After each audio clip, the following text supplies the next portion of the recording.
60 milhões para quem não assinar a CPI do 8 de janeiro. O que será que o governo está escondendo? Os deputados estão ficando bravos e valentes, pois atingiram as assinaturas e a Câmara dos Deputados ainda não colocou em pauta. Será que estaria Rodrigo Pacheco ganhando tempo para alular poder comprar a todos ou a maioria? E aí o que você acha que está acontecendo? Canal Notícias News Capital. Olá pessoal, sejam bem-vindos a mais um vídeo. Peço que deixe seu like. Inscreva-se no canal para não perder nenhum dos nossos vídeos. E vamos para mais uma notícia. E ative o sino de notificações. Desta vez uma bomba. Deputados e deputadas começam a indagar o presidente da Câmara dos Deputados, Rodrigo Pacheco, o porquê que ainda não foi aberta a CPI, pois já chegarão as assinaturas necessárias para a abertura e ainda nada foi feito pelo presidente da Câmara. Estaria o presidente da Câmara, Rodrigo Pacheco, tentando ganhar tempo para a articulação do governo em comprar deputados para acabar com a CPI do 8 de janeiro de 2023. Vou passar para vocês um trecho do que os deputados estão falando e cobrando. Pacheco, o que Vossa Excelência está esperando para convocar uma sessão conjunta específica para ler o requerimento da CPMI do 8 de janeiro? O senhor Luiz Inácio Lula da Silva resolveu agora, além de querer comprar o voto com 60 milhões de cada deputado que retirar o nome da CPMI, ele também agora está dando cargos do segundo escalão. Mas a pergunta que eu quero deixar aqui não é nem para esse sujeito, que é um desgoverno completo. Eu quero perguntar para o senhor Pacheco, que é o presidente do Congresso Nacional, o porquê ainda não foi pautado a CPMI, se nós já temos as assinaturas suficientes. E nós queremos a verdade. Nós queremos, de uma vez por todas, a verdade e acabar com essa palhaçada que está acontecendo no Brasil. O nosso país não é chiqueiro de porco para ser comandado por um imundo que não respeita nem a família e nem a lei. Nós estamos cansados disso. Esse cidadão que chegou à presidência da República, sabe-se Deus como, resolveu meter o pitaco no SUS, resolveu comprar deputados para tirar o nome da CPMI, mas eu garanto e deixo esse recado ao senhor presidente Luiz Inácio Lula da Silva: nós somos a pedra que vai estar no seu sapato todos os dias. Nós queremos que a verdade venha à tona e estamos perplexos assistindo um movimento desse desgoverno que, primeiro, oferece dinheiro. Oferece 60 milhões para cada deputado aí que retirar sua assinatura. E agora oferece cargos segundo escalão, para que deputados que já assinaram retirem sua assinatura. Alguns já retiraram, mas muitos mais assinaram depois. Esse governo não tem base e esse governo está se pelando de medo da CPMI, que foi de iniciativa do meu colega, amigo, o deputado André Fernandes, que está aqui presente. Parabéns a todos que assinaram, todos que têm coragem e que lutam pela verdade nesse país. Agora nós estamos assistindo pessoas sendo liberadas da prisão, do presídio, com tornozeleira, com restrições a usar as redes, sem acesso a passaporte e muito mais. Enquanto pessoas como Sérgio Cabral, condenado a mais de 400 anos, está liberado e pode usar as redes sociais, tem direito a tudo, não tem restrição. Que tipo de justiça é essa? Sobre a ação, sobre a investida do governo federal para pressionar, chantagear os parlamentares a retirarem as suas assinaturas da CPMI do 8 de janeiro. Primeiro, foi falado abertamente que esses novos parlamentares que assinaram a CPMI do 8 de janeiro não teriam as suas emendas parlamentares liberadas. Emendas essas no valor de pelo menos 13 milhões de reais. Após isso, veio Globo News, Rede Record e todos os jornais e veículos de imprensa e dizem abertamente: governo federal começa a negociar cargos de segundo e terceiro escalão para que deputados retirem as suas assinaturas. Hoje, pasmem senhores, hoje começou a sair Revista Oeste, Antagonista e todos os outros veículos de imprensa dizendo: o governo Lula já começou a distribuir cargos em troca dos parlamentares que retirarem as suas assinaturas da CPMI do 8 de janeiro. Por que essa investida? Senhores, vocês que estão nos assistindo, saibam, é uma queda de braço muito pesada. Muito pesada. Mas até hoje, e eu digo isso com muito orgulho, até hoje o governo conseguiu retirar 4 assinaturas. Protocolamos com 189 deputados federais e 33 senadores. Eles conseguiram retirar 4 assinaturas. Pois bem, senhor presidente e nobres parlamentares, conseguimos adicionar 7 novas assinaturas no nosso pedido de CPMI. E mais 2 senadores. Então hoje, atualizando o número, são 192 deputados federais querendo as investigações dos atos de ação e omissão do dia 8 de janeiro e 35 senadores da República.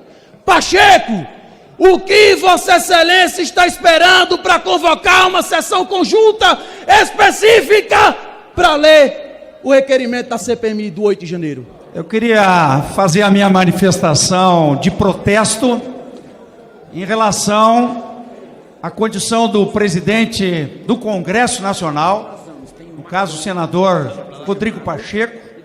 Ele tem que instalar a CPI que trata daqueles atos do dia 8 de janeiro que não foram suficientemente esclarecidos. Hoje, há informações na imprensa, há um trabalho sendo feito, os levantamentos sobre a situação verdadeira, e se sabe que a ABIN, Agência Brasileira de Informações, passou informações, levantou a questão, e o governo federal não tomou providências para evitar atos. Tem pessoas que não foram presas e são responsáveis, e tem pessoas presas que são inocentes. Portanto, esclarecer. Por que ter medo do esclarecimento? A população, que muitos nos perguntam, né, com relação à CPMI do 8 de janeiro. Por que ela é automática e não foi instalada até agora? Porque a comissão parlamentar de inquérito, mista, no caso, que é do Congresso Nacional, ela precisa de uma sessão do Congresso Nacional. E ela é vinculada, não é discricionária como na Câmara ou no Senado, em que fica a critério do presidente da Casa instalar. No caso da Comissão Parlamentar Mista de Inquérito do 8 de janeiro, ela será instalada. Só que ainda não houve uma sessão do Congresso Nacional para leitura desse protocolo de instalação. Mas nesse período em que não há uma sessão do Congresso Nacional, o que está acontecendo? Lula e seu desgoverno está ganhando tempo para subornar deputados para retirarem as assinaturas. Nós temos até agora 192 assinaturas de deputados, 35 de senadores, eram necessárias 171 de deputados e 27 senadores. 4 retiraram até agora. Mas nós já conseguimos mais 7. Só que eles não estão dando mole. Eles estão oferecendo 60 milhões do orçamento secreto, e essa semana, como divulgou o Estadão, Lula está abrindo a porteira de cargos à União Brasil e MDB para ganhar aliados e barrar a CPI. Eu não entendo que medo é esse que Lula tem dessa CPMI, deputado Alberto Fraga. O que ele tem a esconder? Uma CPMI que vem para apurar a verdade, para esclarecer fatos, para punir vândalos e absolver inocentes, e ver se o governo federal tem negligência, se foi oportunismo para que aquilo acontecesse e fosse uma cortina de fumaça para todos os malfeitos do seu desgoverno, inclusive a milícia do turismo. Dizer da profunda indignação com a omissão do presidente do Congresso Nacional, senador Rodrigo Pacheco, em relação à instalação da CPMI dos atos de 8 de janeiro. Senhor presidente, dos atos e da depredação que precisam ser investigados e punidos, e também das injustiças que eu vi com meus próprios olhos e que precisam ser não apenas corrigidas, como os responsáveis culpabilizados. Senhor presidente, eu quero aqui dar os parabéns ao jornal O Estado de São Paulo, que em alguns momentos sofreu de mim críticas e críticas duras por ter mantido um silêncio obsequioso sobre os abusos de autoridade que vem acontecendo no âmbito do Supremo Tribunal Federal, agora também corroborados por procuradores e subprocuradores do Ministério Público Federal. Quero aqui saudar a jornalista Isabela Alonso Panho, que em uma matéria no Estado de São Paulo desta semana, no dia de hoje, demonstrou cabalmente que denúncias de 8 de janeiro ignoram condutas individuais e têm redação idêntica. E num desvario, senhor presidente, num delírio, diz o subprocurador-geral da República, Carlos Frederico Santos, a este jornal que a jurisprudência admite a narrativa genérica da participação de cada agente. Mas que absurdo! Estão sendo denunciados cidadãos brasileiros com um copia e cola nos presídios da Papuda e da Colmeia. Copia e cola, simplesmente, de denúncias, deputado Osmar Terry, deputado Evair de Mello, que não se admite na legislação penal brasileira. Como muito bem diz aqui, na própria matéria, a advogada e professora de Direito Penal Maíra Zapater, toda pessoa tem o direito de saber exatamente qual é o fato que está sendo imputado a ela e qual a classificação jurídica disso, e que se estamos falando em preservar a democracia e preservar o direito das pessoas, as garantias da Constituição têm de ser preservadas, ainda que isso implique como consequência não conseguir punir.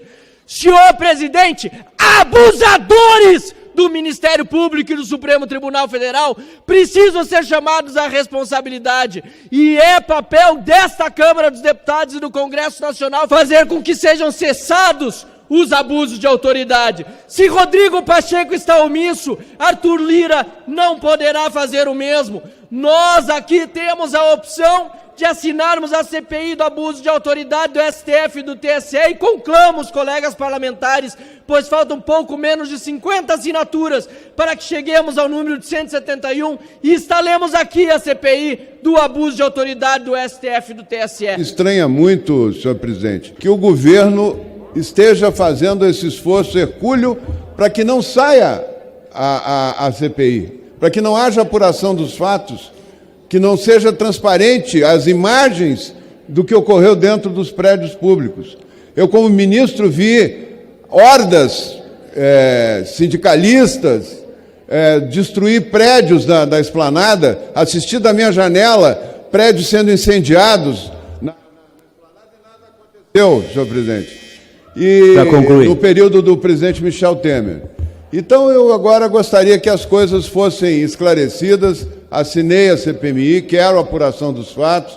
Não dá para deixar passar em branco uma situação tão grave, tão séria como essa. Subo essa tribuna hoje para fazer provavelmente o meu discurso mais importante até aqui.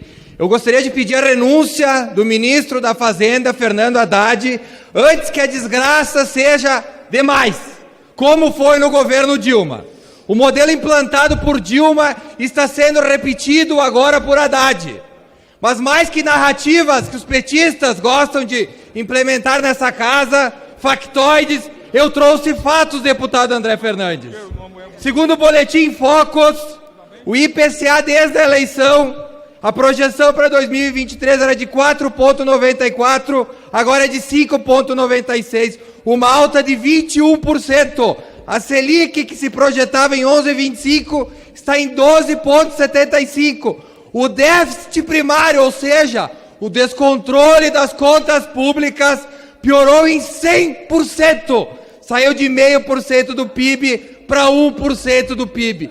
Uma desgraça anunciada. O Ibovespa, a Bolsa de Valores, que reflete a expectativa futura das nossas empresas, já caiu quase 10%. O PIB, que em 2022, que dizem que foi, a herança maldita de Bolsonaro, Bolsonaro entregou um PIB de 2,9% de crescimento. Lula, a expectativa para 2023, caros colegas, é de apenas 0,89%. Uma queda de quase 70% na perspectiva do PIB. Mas vamos falar de emprego. Emprego, o governo Bolsonaro em janeiro de 2022 criou 167 mil empregos. Fernando Haddad já conseguiu diminuir isso a mais de 50%. Em janeiro deste ano foram criados apenas 83 mil empregos nesse país com carteira assinada. Índice de confiança do consumidor, do empresariado, de confiança de serviço, todos caindo a níveis de pandemia. Ou seja, Fernando Haddad, se você gosta do seu país, renuncie. O senhor é um incompetente, disse que colou para passar numa prova, não tem capacidade de gerenciar a economia do nosso país. E como cereja do bolo, mas não menos importante, quem criticava o preço da gasolina, agora entrega uma alta de quase 10% na bomba. Renuncie, Haddad, antes que seja tarde demais e a miséria se espalhe pelo nosso país. Tenha um pouco de honra e renuncie. Estamos aqui com outro assunto hoje em voga, que é uma portaria 230, do dia 7 de março, do Ministério da Saúde. Uma portaria que vai ser utilizada, ou pretende ser utilizada, de forma transversal, para conseguir burlar algo que, nesse Congresso, a esquerda já sabe que não tem maioria para aprovar. É a questão da ideologia de gênero, querem doutrinar nossas crianças, e agora, não satisfeitos em usar as escolas, deputada Coronel Fernanda, querem usar o SUS. O SUS para doutrinar a criança, o SUS para impor uma ideologia que é nefasta, que não tem nada de ciência. Mas a deputada Cristonieto já conseguiu apoio e nós vamos conseguir votar aqui o PDL 70, que vai sustar essa portaria, porque nós não vamos permitir que o SUS seja usado para doutrinar crianças, servidores públicos, quando no Legislativo a esquerda não tem maioria para aprovar essas medidas. Vamos continuar lutando. É possível preservar o Estado democrático de direito, violando o próprio Estado de direito? Não posso me calar mais uma vez e chamar a atenção para a evidente violação do Estado de direito que tem sido emanado do Supremo Tribunal Federal. Concretamente, o que trago aqui para essa Casa do Povo, matéria do Estadão de ontem como exemplo, denúncias do dia 8 de janeiro ignoram condutas individuais, têm textos idênticos e põem garantias em risco. Vou além, senhoras e senhores deputados. O UOL nos traz a entrevista de 6 motoristas de ônibus que tiveram seus veículos apreendidos e abre aspas, só fui fazer um trabalho, diz motorista de ônibus apreendido no dia 8 de janeiro. Na quinta-feira passada, o senhor ministro Alexandre de Moraes pronunciou a seguinte frase no plenário do Supremo: aquele que pratica crime mais leve terá sanção mais leve, aquele que praticou o crime mais grave terá sanção mais grave, e aquele que não praticou, eventualmente, o nome constou e não houver provas disso, será imediatamente solto e absolvido. É um absurdo, é um evidente abuso que está acontecendo em nosso país e parcela considerável da imprensa se cala diante dos abusos cometidos por parcela considerável do Supremo Tribunal Federal, especialmente pelo ministro Alexandre de Moraes. Ainda temos a prisão do ex-ministro da Justiça, Anderson Torres, enquanto nesse exato momento o estado do Rio Grande do Norte passou uma madrugada terrível e tem sido atacado por criminosos contumazes que teimam em violar o Estado de Direito. É preciso ficar claro que essa Casa do Povo deve estar atenta aos abusos cometidos pelo Poder Judiciário. Não tem nenhum receio em dizer. É preciso individualizar, particularizar condutas para só após responsabilizar as pessoas. E isso não tem acontecido. Por quê que em 2 meses deste desgoverno Lula, invadiram mais do que os 4 anos do governo Bolsonaro. Nós queremos saber, as práticas do MST nós sabemos, violência, destruição de maquinário, de plantações, uso de armamento não cadastrado, sequestro de funcionários. Cadê o governo Paz e Amor? Nós iremos instaurar uma comissão parlamentar de inquérito. Sim, uma CPI, que não é do deputado Tenente Coronel Zucco, do deputado Ricardo Salles, do deputado Kim Kataguiri. Não é uma CPI dos 171 deputados que já estão assinando. É uma CPI do Brasil. Queremos investigar quem são os financiadores que pagam advogados, empresas de ônibus, quais são as ONGs envolvidas, o que esse governo está fazendo ou não está fazendo, porque o governo Bolsonaro, este sim, fez uma reforma agrária. Esse fez, entregou 460 mil títulos rurais para pequenos agricultores e assentados. Sim, isso é reforma agrária. Nós temos um compromisso com o agro, que salvou a economia na pandemia. Nós temos um compromisso com a propriedade privada. Nós temos um compromisso com o Estado de Direito. Nós temos um compromisso com a Constituição. Nós temos um compromisso com o Brasil. E esta CPI vai mostrar que esse movimento não é social, e sim criminoso.